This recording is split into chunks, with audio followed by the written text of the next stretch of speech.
Halo, halo, apa kabar? Assalamualaikum warahmatullahi wabarakatuh. Senang sekali kita ketemu di akhir pekan, ya. Dan Hmm. tetap seperti biasa dalam program Off the Record membaca berita di Balik Berita bersama kami. Saya Hersubono Arif. Dan saya Gebeta, senang sekali menjumpai Ya, teman-teman semua. hmm. Mau Ya, ngomongin apa Mas Wisnu? Mbak Agi Jangan kan Pak Jokowi dong. jangan enggak. Saya enggak ngomongin Pak Jokowi. Janji saya enggak ngomongin. Tapi saya ngomongin Ibu Ibu Ova Emilia, Rektor UGM. Karena saya Oh, agak terkejut ya. Karena kemarin tiba-tiba kok Bu Ova itu bikin statement gitu ya. Kalau nggak salah ada berapa poin sih? mhm, Ada 9 mhm, poin atau berapa begitu yang membahas ijazahnya mhm, Pak Jokowi. Nah, kan yang kita bahas ijazahnya kan bukan Pak Jokowinya kan. Dan yang kita omongin Ibu Ova Emilianya.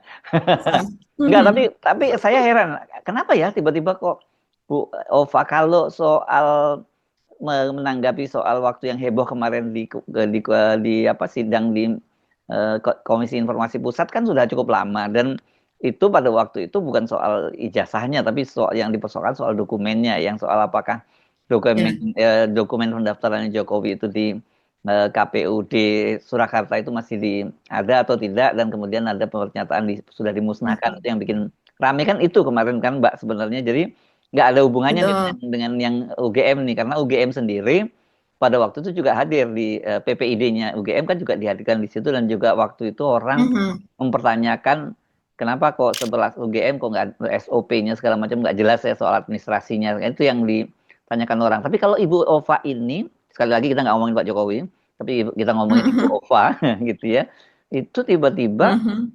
ngomongin status keabsahan ijazah Jokowi, dan ini saya kira kan bukan yang pertama kali, ini Ya. berulang kan. Beberapa waktu yang lalu kan dalam apa yang disebut jadi channel UGM menjawab itu juga Ibu Ova sudah menjelaskan itu. Nah, kenapa sekarang diulang lagi? Itu yang saya kira menarik. Mhm. Mungkin kita dengerin aja dulu yang Mbak Agi ya penjelasannya Ibu, Ya. supaya kita bisa bahas nanti. Oke. Saya Ova Emilia, Rektor Universitas Gadjah Mada. Isu ijazah Joko Widodo masih menjadi perdebatan di masyarakat. UGM telah dan selalu konsisten menyampaikan informasi sesuai dengan data akademik dan porsi kewenangannya.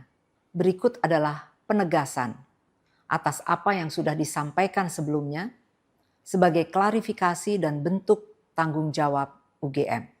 Pertama, UGM menerima mahasiswa yang bernama Joko Widodo dan terdaftar pertama kali tanggal 28 Juli 1980. UGM memiliki bukti penerimaannya. Pengumuman tersebut juga dapat dilihat di Koran Kedaulatan Rakyat pada tanggal 18 Juli 1980. Kedua, Joko Widodo menjalani proses registrasi sebagaimana seharusnya dengan berbagai dokumen seperti formulir registrasi dan pernyataan atau janji yang bersangkutan sebagai mahasiswa baru. Data yang bersangkutan juga didokumentasikan dalam buku induk angkatan 1980. Yang ketiga, Joko Widodo menjalani kuliah di Fakultas Kehutanan UGM dengan dosen pembimbing akademik Bapak Kasmujo. Saat ini beliau sudah purna tugas, namun masih berkomunikasi dengan UGM. Keempat, tahun 1983, Joko Widodo menyelesaikan evaluasi program Sarjana Muda yang pada saat itu ada dalam masa transisi dan programnya disatukan menjadi program sarjana. 5. Joko Widodo menyelesaikan pendidikan sarjananya dan menyusun skripsi di bawah bimbingan Bapak Ahmad Sumitro. Penulisan nama Sumitro dikenal dalam dua bentuk, yaitu Soemitro menggunakan OE dan Sumitro menggunakan huruf U. Dan kedua ejaan tersebut sah serta digunakan dalam dokumen resmi. 6. Joko Widodo lulus program sarjana pada tanggal 23 Oktober 1985 dengan indeks prestasi di atas 2,5 yang memang merupakan indeks prestasi minimal. 7. Joko Widodo telah menerima ijazah asli sesuai ketentuan. Sejak itu, segala hal yang terkait ijazah tersebut termasuk keputusan menunjukkan kepada publik atau tidak, merupakan tanggung jawab yang bersangkutan. 8. Terkait foto ijazah Joko Widodo berkacamata, kami tegaskan bahwa di masa itu yang dilarang adalah foto diri dengan kacamata hitam. Hal ini sesuai dengan pengumuman yang dikeluarkan oleh pembantu rektor bidang pendidikan dan pengajaran, penelitian dan pengabdian pada masyarakat tanggal 3 November 1984. UGM juga memiliki arsip ijazah lainnya yang menunjukkan foto diri berkacamata. 9. Pernyataan ini untuk menyampaikan kebenaran sebagai tanggung jawab UGM dan tidak untuk membela satu pihak pun secara tidak proporsional. Sekian, terima kasih. Nah itu berapa poin tadi itu Mbak jumlahnya? 9 poin betul, seperti saya tadi ngitungnya juga 9 poin. Nah coba mari kita bahas.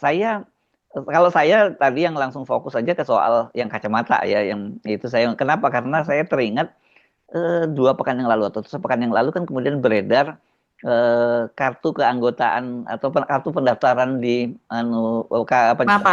Mapalanya atau ya apa sih namanya di kehutanan itu ada fotonya Joko Widodo. Gue panggil Joko Widodo ya karena waktu itu kan dia masih mahasiswa. Yang di situ nggak pakai kacamata dia gitu. Jadi tapi kenapa kemudian jadi mungkin bisa dijawab ya karena belajarnya serius gitu, terus sampai bikin skripsinya aja susah, jadi berkacamata. Dan Ibu Ova tadi kan menyatakan yang nggak boleh itu kacamata hitam dan katanya ada pembanding. Nah, itu saya ingatnya itu kira ada yang menggunakan ijazah lain yang juga menggunakan kacamata kan gitu. Saya jadi ingat kayak modusnya di Baleskrim kemarin disebutkan ada 3 ijazah pembanding. Yang satu angkatan. Yeah, betul. Oke, mari kita bahas soal itu Mbak Agi. Ya, jadi memang dari 9 poin tadi ya Mas Setsu ada beberapa mungkin yang kita langsung kayak gitu ya. Ya antara lain ya soal kacamata itu di mana Bu Ova mengatakan bahwa ternyata ada pihak lain gitu atau ijazah lain yang ternyata memakai kacamata, tapi tanpa ada pembuktiannya juga gitu. Memang kalau seandainya saya berpikir ini netizen ya, mereka mengatakan mana buktinya begitu. Ya karena Ibu nggak nunjukin begini gitu ya, nih gitu misalnya gitu ya, enggak ya? Iya, atau peraturannya kan dia mengatakan bahwa peraturan itu pada tahun Jokowi kan lulus tahun 85 ya, artinya ijazah itu Jokowi lulus bulan Oktober dan diwisuda bulan November. Ya, dan kemudian dia mengatakan bahwa peraturan soal kacamata itu terbit pada tahun 84 atau 1 tahun sebelumnya, begitu. Tapi bagaimana bentuk peraturan itu, begitu, tidak ada diperlihatkan juga, begitu. Ini loh aturannya, ditandatangani oleh ini, tapi hanya berupa narasi bahwa dikeluarkan oleh pihak ini, begitu ya, seksi ini di UGM, dan kemudian yaitu sejak 1 tahun sebelumnya. Ada kabar juga, tapi sesudah masa Jokowi itu tidak berlaku lagi, tidak boleh begitu bahwa memakai kacamata. Jadi khusus ini hanya setahun sebelum Jokowi, setahun sebelum Jokowi, katanya dan setahun setelah Jokowi gitu ya yang. Betul, ada narasi itu Mas Hersu. Memang tidak disebutkan oleh Ova. Peraturan dari tahun 84 itu berlaku sampai tahun berapa. Tapi ketika rame-rame ijazah Jokowi ini dari sejak setengah tahunan yang lalu ya, dan Ova ini kan memberikan semacam klarifikasi atau mengunggah rekaman video atau berupa rilis tapi ini berupa film video itu bulan Agustus yang lalu kan, berarti sekitar 3 bulan yang lalu, dan sebetulnya isinya nadanya hampir sama saja. Nah, yang selain itu, selain kacamata, dia juga mengatakan menyimpan kertas registrasi pendaftaran Jokowi begitu. Itu juga tidak diperlihatkan Mas Hersu. Jadi ada atau tidak bukti di koran Kedaulatan Rakyat. Ketika itu sempat ada screenshotnya rame beredar, tapi ketika Rismon dan kawan-kawan mendatangi koran tersebut dan juga kemudian mendatangi arsip daerah ya, itu tidak mendapati karena katanya sudah disita oleh kepolisian. Jadi ada di pihak polisi. Di Polda ini ya, Polda Metro Jaya maksudnya ya ini ya. Iya, maksudnya adalah Polda Metro Jaya yang waktu itu memang terjun ke Jogja dan kemudian kita tahu juga melakukan pemeriksaan di Solo Hmm. ketika itu ya kalau tidak salah. Jadi pemeriksaan Jokowi tidak dilakukan di Jakarta, tapi dilakukan di daerah. Hmm. Terus kemudian juga eh, apa ya? Oh ya Pak Kasmujo itu yang Iya, Pak Kasmojo kasihan ini bakal diuber-uber lagi nih Pak Kasmojo ya, Mbok kasihan dong Mbok iya Ova kok sama kok Pak tidak Kasmojo gitu. Ya. betul. Ini apa sih gitu ya. Sementara Pak Kasmujonya, rekamannya itu ada dan bisa dilihat dan itu akan jadi abadi. Bagaimana dia menjawab dengan terbata-bata dan dengan rasa takut bergetar gitu ya dan terburu-buru menjawab bahwa saya bukan dosen pembimbing skripsi ketika diperjelas oleh Simon Sianipar dan juga Mikhail Sinaga yang ketika itu datang ke rumahnya dan direkam dia mengatakan saya juga bukan dosen pembimbing akademik. Dan Tapi kalau bahkan kalau pada Bu Ova wawancara kan sebelumnya, nyebutnya akademik kan tadi ya, bukan pembimbing skripsi. betul, Yang disebut pembimbing iya, skripsinya tadi disebutnya Pak Sumitro, dan tadi juga dijelaskan betul. lagi kenapa ada OE ada U gitu kan ya.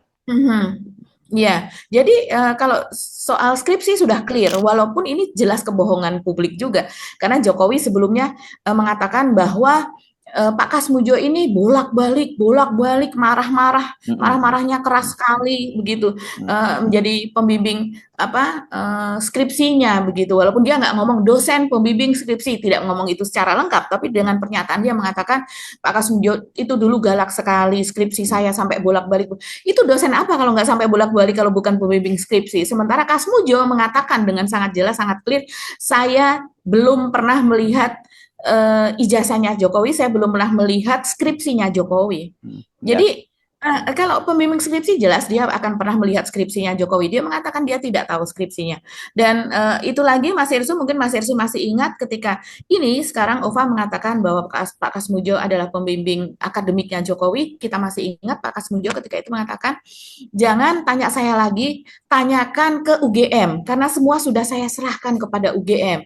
Jadi UGM menjadi jubirnya Pak Kasmujo dan ternyata ini sebagai jubir mengatakan Pak Kasmujo adalah dosen pembimbing akademik sementara sebelumnya ketika diwawancara oleh banyak media dan dia belum dalam keadaan ketakutan dia mengatakan saya waktu itu masih asisten dosen. Pangkatnya apa Mas Herzo? Tiga, tiga, 3B tiga C. ya, 3B kalau nggak salah ya waktu 3B tadi. kalau tidak Ya, salah. ya, Dan dia ya, mengatakan saya masih asisten dosen, ya. dia masih belum bisa mengajar tanpa ada pendamping, Mm-mm. dan dengan status tersebut dia masih dosen muda, saya nggak boleh menjadi pembimbing, menjadi dosen pembimbing. Yang menjadi dosen pembimbing itu yang usianya sudah matang, yang dia sudah dengan pangkat apa dia sebutkan begitu. Yang kemudian kita berharap, oh ya dosen pembimbing itu memang dosen senior, Ya. karena dia harus memecahkan berbagai masalah baik itu secara psikologi, baik itu secara pelajaran akademis, baik itu kesulitan finansial, dia habis di DO karena orang tuanya meninggal, orang tuanya tidak bekerja, itu semua dilimpahkan kepada dosen akademik untuk mencari pemecahannya Mm-mm. secara diskusi. Jadi orang Ya, yang muda itu akan sulit menjadi ya, pembimbing dosen akademik ya. begitu. Nah, yang juga tadi menarik Ibu Ova itu menyinggung soal nilainya ya, katanya lulusnya tadi dengan Betul. indeks Dua prestasi setengah di atas 2,5 yang katanya itu di atas. standar paling rendah kan begitu ya. Nah, Mm-mm. berapa di atas 2,5 itu? Karena kalau kita ingat yang hasil nilainya waktu dipaparkan di Bareskrim pada waktu itu banyak C dan D-nya nilainya kan Iya, gitu. Ya, betul. jadi berapa nilainya 2,5-nya? Mestinya kita hitung lagi. Sayangnya kita kan waktu itu nggak dapat anunya ya, nggak dapat totalnya berapa ya, bobotnya itu berapa kan pada waktu itu kita nggak dapat ya Mbak Agi ya. Tapi mungkin Iya, bisa dan memang tidak lengkap Mas Erso. ya. Jadi bukan per semester, semester 1, 2, 3, 4, 5, 6, 7, 8. Seperti itu, sehingga kita bisa tahu misalnya KKN-nya dapat berapa, terus kemudian skripsinya yang Skripsinya sekian berapa? SKS itu dapat berapa. Memang tidak lengkap gitu. Makanya banyak yang mencurigai juga, apakah hanya sampai tahun ketiga, yaitu sarjana muda, tapi ngaku-ngaku sarjana penuh atau S1 begitu. Karena memang tidak lengkap itu yang diunggah oleh Polda Metro. Iya, kenapa pertanyaan saya itu tadi saya pengen ulang lagi, kenapa ya tiba-tiba Ibu Ova itu ngomong soal Ya. itu? Ada yang nyebut katanya, saya baca-baca katanya, ini karena ada apa remote-nya katanya, tombolnya gitu pencet on ya on lagi Ibu Ova kok seorang kok sampai seperti itu? Saya baca-baca kenapa ya orang ngomong seperti itu ya, kemudian dikait-kaitkan dengan gaya polanya Pak Jokowi dalam banyak di pemerintahan kemarin lawan politiknya kan dia menggunakan politik sandra. Itu kan banyak sekali terjadi ya. Betul. Nah, apakah itu Mhm. hal yang sama juga terjadi pada Ibu Ova gitu? Itu yang juga saya masih tetap penasaran. Kita ngomongin nggak ngomongin Pak Jokowi ya, ngomongin Bu Ova loh ya. Oke. Iya ya betul. Akhirnya kita pernah sih ngomongin soal ini ya tentang berbagai kemungkinan spekulasi begitu. Apa yang melatar belakangi ini? Karena memang banyak sekali kemudian para pengamat, akademisi, terutama ya dari pihak Roy Suryo CS begitu yang kemudian mereka mengamati dan mengetahui jejak dari Ibu Ova ini. Bagaimana Ibu Ova ini sebenarnya di antara sekian dosen yang ketika itu menjadi calon dari rektor UGM, dia berada di peringkat yang paling bawah begitu. Itu kan ada yang mewakili majelis wali amanah gitu ya, mewakili UGM sendiri dan Ya, sebagainya senat ya, gitu. senat universitas, senat ini segala Iya, macam. Senat Universitas, ada berbagai unsur dan keterpilihan OVA ini ada di bawah. Tapi ketika ini disodorkan kepada kementerian, yang tentu saja di situ ada Jokowi begitu sebagai penentu, presiden sebagai penentu, ya akhirnya OVA ini yang terpilih. Tapi jejak OVA pada sebuah BPR, Mas Hersy yang dimiliki oleh dia dan suaminya, itu yang kemudian ada jejak kasusnya di mana gagal bayar, di situ disebutkan gagal bayar sebanyak 29 miliar, tapi akhirnya mungkin ya saya nggak tahu ya apakah ada restoratif justice atau apa, tapi kemudian itu tidak berlanjut. Tapi sampai sekarang memang jadi sudah diputuskan bahwa pihak OVA dan suami ini harus membayar sebanyak itu 29 miliar. Nah, yang namanya netizen itu kan kemudian mencari tahu ternyata LHKPN yang OVA ini sendiri juga sebanyak itu 29 miliar. Jadi kalau sebenarnya memang dia membayar ya habislah itu hartanya. Nah, itu yang kemudian disebut-sebut atau menjadi bahan diskusi begitu, kira-kira apakah sudah dibayar, kalau sudah dibayar di bantuan siapa. Tapi sampai sekarang memang kalau kita mencari apakah itu sudah selesai kasus tersebut, apakah sudah karena untuk kasus-kasus gagal bayar atau apa itu bisa bertahun-tahun Mas Hersu dan boleh dicicil gitu. Jadi apakah ada sekian termnya sekian lama berapa, kemudian apakah sudah selesai kasusnya atau itu memang tidak ada beritanya sampai sekarang. Nah, itulah yang kemudian Itu seringkali disangkutkan jadi dengan spekulasi ini. lah ya di kalangan para Jadi itu ya. sifatnya spekulasi ya, Ya. teman-teman. Kita belum mendapatkan konfirmasi khusus karena OVA sendiri juga sejak peristiwa tersebut tidak pernah lagi menyebutkan soal kasus ini, begitu. Walaupun beritanya banyak bertebaran, tidak ada Yes. konfirmasi atau Oke. dia menyebutkan hal Oke. ini. Jadi kita juga apa ya ini kita tunggu saja kasus ini apa sebenarnya. Tapi kemudian kalau pertanyaan saya tadi mesti orang dikait-kaitkan dengan sejarah perkara ya situasinya sekarang karena kelihatannya ya makin terdesak gitu ya situasinya bagi ya Pak Jokowi dalam soal ini dan juga bukan hanya Pak Jokowi ini para pendukungnya juga yang sering tampil di televisi sekarang juga menghadapi persoalan juga gitu ya dan orang memang jangan kalau kita lihat tiba-tiba ada lembaga survei yang bilang bahwa orang makin percaya terhadap ijazah Jokowi tapi saya kira nggak tahu itu surveinya di mana gitu ya karena kalau kita Iya, melihat Mas Ersi. ya silakan. Ya, Mas Ersu, ini sedikit nih. Mas Ersu tadi bilang survei apa segala macam. Sebenarnya suara dari netizen, suara dari masyarakat itu kan kita bisa lihat dari komennya, dari komen. Dan terutama kalau UGM itu sebenarnya kan komen-komennya banyak yang pro seharusnya, gitu ya. Karena notifikasi itu masuk ke mereka yang memfollow akun UGM. Ini akunnya adalah coba saya buka ya, akunnya ugm.yogyakarta, @ugm.yogyakarta di YouTube Mas Hersu. Dan judulnya adalah penegasan Rektor UGM tentang ijazah Jokowi. Nah, tapi yang sangat menarik, ini biasanya unggahan-unggahan seperti ini, itu sangat sedikit sekali yang menonton. Dan kemudian yang berkomentar juga lebih sedikit lagi begitu. Tapi ternyata ini baru 7 jam ya. Ini saya screenshotnya 7 jam ketika sesudah ini diunggah oleh pihak UGM penegasan Ova Emilia ini itu sudah di komen sebanyak 5.200. Tumen-tumen komennya. Komen itu. Sementara seperti di off the record pun misalnya kita sampai 300 400 yang nonton, ya komennya mungkin 2.500 300.000 maksudnya 300.000 bukan 300.000 maksudnya ya sampai 300.000 begitu.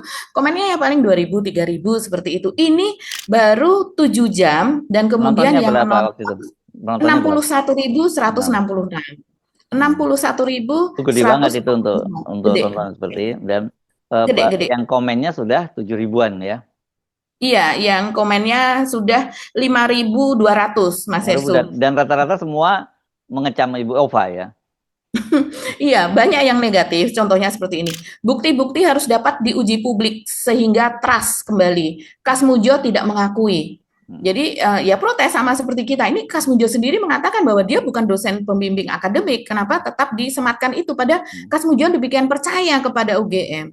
Ada lagi mengatakan institusi Anda akademik. Anda adalah akademisi. Pembuktian secara akademis yang dibutuhkan, bukan hanya narasi saja.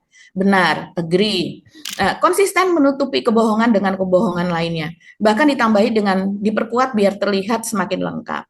Kadang orang akan berbohong karena tersandera. Berat memang menjadi orang jujur. Okay. Negara jangan dibohongin, negara milik rakyat Indonesia.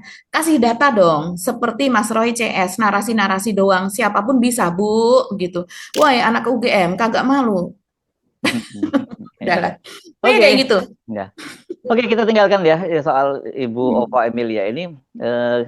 Kita ngomong itu kan tapi ada kaitannya juga ya, ribut-ribut di antara para termul gitu ya, dengan mereka-mereka yang selama ini kontra ya. Ini sebenarnya mereka ini wartawan gitu ya, yang tapi sekarang kelihatannya mereka udah langsung total football bersama dengan trio RRT gitu ya, terutama Rismond ya. Iya ya, jadi ini peristiwanya ini mungkin salah satu juga sih Mas Hersu kalau saya melihat Jokowi saat ini dalam keadaan panik. Coba kita lihat kasusnya. Kasus di Morowali, nggak main-main itu. Itu satu bandara bisa meremen ke bandara yang lain, bisa ke pelabuhan yang lain, bisa ke tempat-tempat strategis yang lain gitu. Jadi ini nggak main-main dan ini dibiarkan di masa pemerintahannya Jokowi. Apa keuntungan yang didapat Jokowi dari situ? Ini kan menjadi pertanyaan besar gitu. Masa sih nggak ada keuntungannya dengan membiarkan bandara itu terbuka begitu saja tanpa pengawasan pemerintah gitu, bahkan sudah menjadi bandara internasional berikutnya dengan persiapan yang dilakukan di masa pemerintahan Jokowi sebelum dia lengser bulan Oktober 2024. Jadi dalam keadaan panik yang seperti ini belum lagi diserang soal ijazah Jokowinya, kemudian citizen lawsuit yang ada di Solo, begitu juga dengan gugatan yang di KIP ini masih terus berlanjut, Bonatua Silalahi yang dengan alasan dia sedang membuat penelitian untuk bahan-bahan penelitiannya sehingga dia harus mendapatkan berbagai arsip-arsip yang bisa dilihat di publik itu sebagai pengujian dia, sehingga salah satunya adalah arsipnya Jokowi, dan ini terus keras ya, bahkan sampai ke ANRI pun dibawa ke KIP begitu, ke Arsip Nasional Republik Indonesia sampai dibawa ke KIP karena dia tidak menyimpan salinan ijazah Jokowi dan sebagainya. Jadi ini sangat-sangat masif. Begitu juga soal ijazah Gibran, ini terus berlangsung, bahkan PDF-nya yang dibuat oleh Rismond Sianipar sudah beredar dengan sangat masif itu di WA ya. Tinggal menunggu ini tulisan dari Roy Suryo nanti kemudian akan disatukan dan kabarnya tidak akan dijual tapi akan diedarkan secara gratis PDF-nya. Jadi memang Jokowi ini sedang dalam dalam tekanan besar begitu. Nah, ditambah lagi dengan kemarin, mungkin kalau Mas Hersu perhatikan kalau melihat TV ya, kalau saya masih melihat TV. Jadi saya seperti misalnya misalnya ada di Garuda TV, ada di Nusantara TV, ada di iNews gitu nih yang paling populer ya, Rakyat Bersuara yang dipandu oleh Aiman Wicaksono. Itu di mana-mana yang tampil orangnya itu-itu aja Mas Hersu. Apalagi sejak Sylvester Matutina tidak ada. Jadi beban menjadi jubirnya Jokowi itu berada di pundaknya Andi Aswan. Andi Aswan ini kemudian muncul karena Noel gitu sudah ditangkap di OTT begitu ya, atasannya ini kan Immanuel Ebenezer sebagai ketua dari Joman, Jokowi Mania. Nah, sekarang dia sebagai waketum naik menjadi ketum lah, istilahnya demikian. Kemudian tadinya masih ada Freddy Damanik, kadang-kadang mereka bertukar kursi begitu ya, sebagai jubirnya Jokowi. Tapi sekarang Freddy Damanik ini dari Projo, dan Projo ini habis-habisan dibully oleh sesama termul, oleh sesama relawan, sehingga Freddy Damanik maupun Budi Ari sudah tidak bisa mewakili Jokowi lagi karena jelas-jelas dia mengatakan bahwa bahkan lambang dari Projo itu bukan wajah Jokowi, dia mengatakan demikian. Dan Projo bukan singkatan dari Pro Jokowi. Jadi ini memang orang-orang kepercayaan dari Jokowi untuk tampil di. Sementara mau masuk Gerindra nggak diterima juga sampai sekarang kan gitu ya, mengagi apes ya. Betul, iya. Dan jadi kemarin itu Michael Sinaga ditemani oleh Roy Suryo sebagai saksi dan juga penasehat hukumnya itu melaporkan ke Polda Metro. Yang siapa yang dilaporkan yaitu adalah Andi Aswan, dan kemudian ada satu lagi yaitu Laurentius Irjan Mosato. Ini adalah dia dengan akunnya itu Mosato TV, Mas Hersu. Ini jelas akun termul lah. Kalau kita bilang apa ya, YouTuber Nusantara ya kurang lebih inilah gitu. Nah, dan isi-isi unggahannya itu banyak sekali mengandung hoax, fitnah gitu ya. Kalau saya lihat busuk lah itu isinya, jauh dari data-data gitu. Ya guys, akhirnya Andi Aswan dan Irjan Mosato dilaporkan YouTuber muda yang kuliahnya di Australia, benar-benar di Australia, Michael Benjamin Sinaga. Saya berteman sama dia, akrab ya guys. Berburu ke Wonosegoro ya, tempat di mana Jokowi dulu mengaku KKN ya, juga berburu ke UGM, bahkan membuat laporan pidana pun kami yang mendampingi ya guys. Nah, kali ini saya bercerita sebagai lebihnya sesungguhnya adalah moral hazardnya itu bahwa Anda semua itu memiliki hak untuk melaporkan, bukan selama seperti hari ini kita dilaporkan terus. Roy Suryo dilaporkan, Rismon Tifa dikejar-kejar, di daerah juga terjadi begitu ya guys. Nah sekarang kena batunya Andi Aswan ya, karena dan pasalnya ngeri-ngeri karena dianggap menyebarkan hoax. Dia mengaku secara terbuka mengedit men-scan ijazah asli Pak Joko, Pak Dr. Andes Insinyur Haji Joko Widodo. Salam juga ya. Nah, ini yang dilaporkan. Kenapa? Karena pada sebuah acara diskusi di Garuda TV, begitu, itu Andi Aswan ini mengatakan menuduh begitu ya, Michael Sinaga ini adalah podcaster dari Sentana TV yang selama ini guyup gitu bersama dengan Rismon Sianipar dan juga dengan Roy Suryo, dengan Dr. Tifa dan sebagainya, begitu ya, mengulik ijazah Jokowi tersebut. Dia dikatakan sebagai wartawan palsu, wartawan gadungan, dan kemudian persnya itu bohong. Maksudnya mungkin kartu persnya adalah bohong. Nah, itulah yang kemudian membuat dia dilaporkan karena Michael Sinaga ini memiliki kartu pers dengan status atau level sebagai wartawan utama. Wartawan utama ini di atasnya wartawan muda dan wartawan madya ya, begitu. Jadi saya tidak tahu usia dari Michael, tapi mungkin sebelumnya kan dia berkarir sebelum menjadi podcaster atau di YouTube, begitu, sebelumnya di media, biasanya teman-teman seperti ini. Jadi dia ada media, entah online, entah cetak apa dan sebagainya. Dan kita tahu dulu kan ada Sentana juga ya.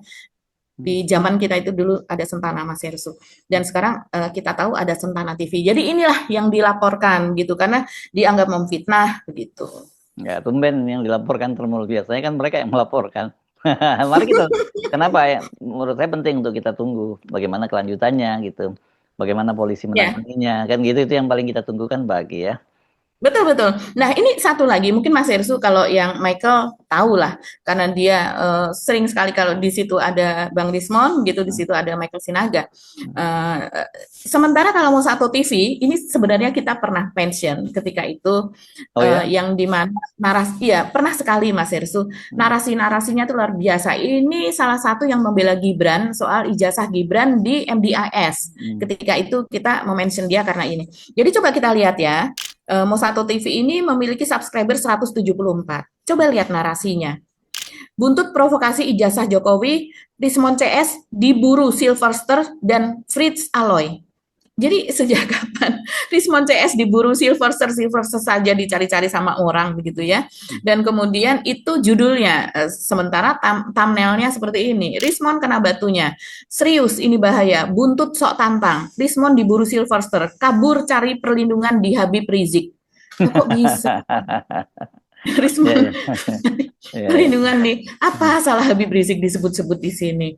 Ada lagi yang seperti ini, diajar habis-habisan minta ampun, ancam laporkan Mosato dan Andi Aswan. Ini berkaitan dengan dia dilaporkan ini, Mas Hersu, karena sebelumnya sudah sejak beberapa pekan yang lalu kan saling ancam ini. Rismon dan Michael Sinaga, lu jual beta beli katanya. Terus ada lagi yang seperti ini. Anies Baswedan ngarep ke Prabowo jadi Menteri Tenaga Kerja, tanda tanya, itu judulnya, dan kemudian thumbnailnya seperti ini. Anies ngarep ke Prabowo jadi Menteri, pura-pura koreksi Prabowo, tapi ada maunya, tukang ngibul, gelandangan, kutu loncat. Luar biasa ya. Oke. Tahu Anies itu untuk mendapatkan jadwal Anies itu seperti mendapatkan jadwal penceramah kali. Sepanjang tahun sudah penuh, nanti tahun depan pun dicari-cari waktunya, kan seperti itu. Udah jangan libatnya lagi ya, Mbak ya. Jangan ya. Dilanjutin. Silakan lihat sendiri. Oke, Mbak Agi, supaya kita sama-sama nggak dampaknya buruk dengan dilanjutkan, kita akhiri aja perbincangannya ya. Sampai ketemu lagi. Saya Rusman Arif. Dan saya Agi Beta, terima kasih atas perhatian teman-teman semua. Tetap salam, akal sehat. Wassalamualaikum warahmatullahi wabarakatuh.